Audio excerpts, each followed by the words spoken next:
أنا سامح نجيب، نائب الرئيس التنفيذي لشركة إيديتا للصناعات الغذائية.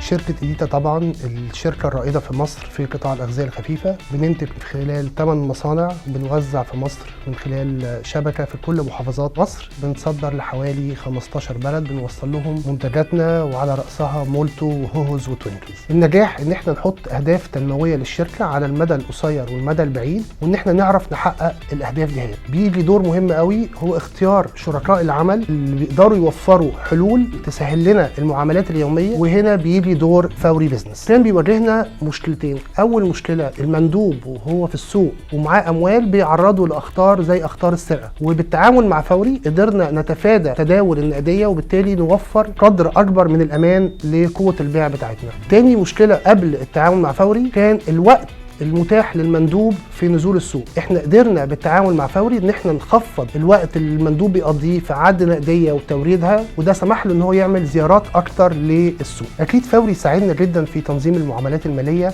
واستخدام التكنولوجيا والبلاتفورم بتاع فوري في عمليه التصفيه مع المندوب. المندوب يقدر من خلال فروع فوري بلس المتواجده في كل انحاء الجمهوريه وعلى مدار اليوم ان هو يورد المبالغ هناك. طبعا ساعدنا برضو في المعاملات مع البنوك وسرعه ايداع الفلوس في البنوك. نقدر نعتبر ان فوري بيزنس هي نقطه محوريه في التحول الرقمي لشركه إيديتا.